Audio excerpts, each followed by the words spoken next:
Police भरतीच्या वयोमर्यादेसाठी आझाद मैदानात विद्यार्थ्यांचा एल्गार। पावसाळी अधिवेशनाच्या तोंडावर सरकारसमोर नवे आव्हान। पोलीस होण्याचे स्वप्न पाहणारे हजारो युवक युवती आज रस्त्यावर उतरले आहेत।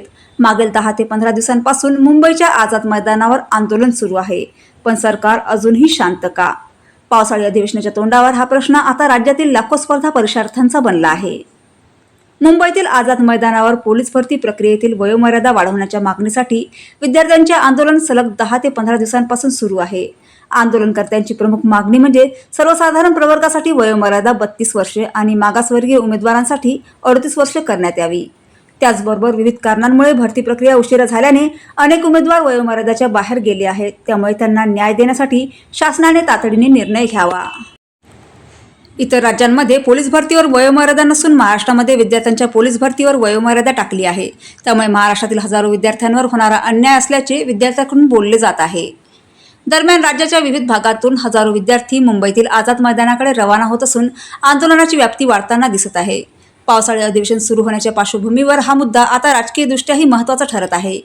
विरोधी पक्ष या प्रश्नावर सरकारला धारेवर धरणार का आणि सरकार आंदोलनकर्त्या विद्यार्थ्यांच्या मागण्यावर सकारात्मक निर्णय घेणार का, याकडे संपूर्ण राज्याचे लक्ष लागले आहे।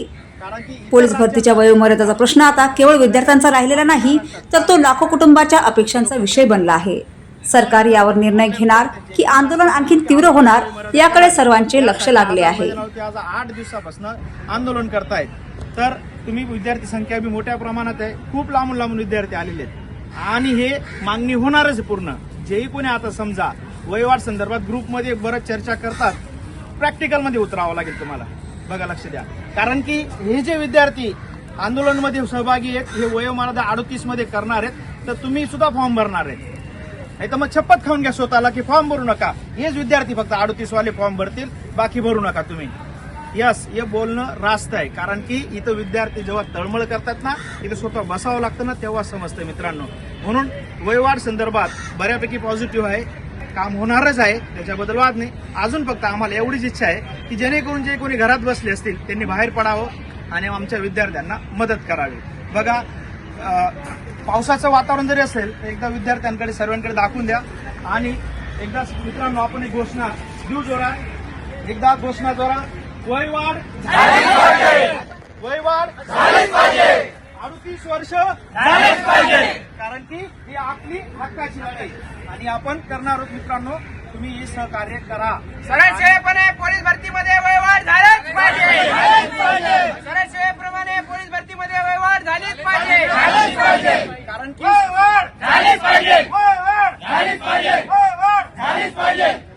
तर मित्रांनो, अशा पद्धतीने आपण दररोज तुम्हाला वेळोवेळी अपडेट देत राहणार कशा पद्धतीने वयवाढ चालू आहे। अजून आपल्या हरदे सर पण लाईव्ह घेणार आहेत, जेही कोणी आपल्या याच्यामध्ये असतील, फॉलोअर्समध्ये असतील किंवा आपल्या परिवारात असतील, नक्कीच लाईव्हला अपडेट व्हा आणि आम्ही वेळोवेळी तुम्हाला भरती संदर्भात आणि वयवाढ संदर्भात माहिती देत राहणार आहोत। परत काही डाऊट असतील मित्रांनो कमेंट करा, कारण कमेंट अशा करा पण त्या कमेंट पॉझिटिव्ह करा, जेणेकरून तुमच्या निगेटिव्ह कमेंटने माझ्या भावांना त्रास झाला नाही पाहिजे, एवढी काळजी घ्या तुम्ही फक्त। बाकी काही नाही, आम्हाला वाईट बोलले काही प्रॉब्लेम नाही, पण आमच्या भावांना वाईट बोलू नका, कारण की ते आझाद मैदानावरती एवढ्या पावसात आणि एवढा संघर्ष करून ते आपली मागणी रास्त सरकारपर्यंत पोहोचवण्याचं काम करतायत आणि ती लवकर होणार आहे मित्रांनो।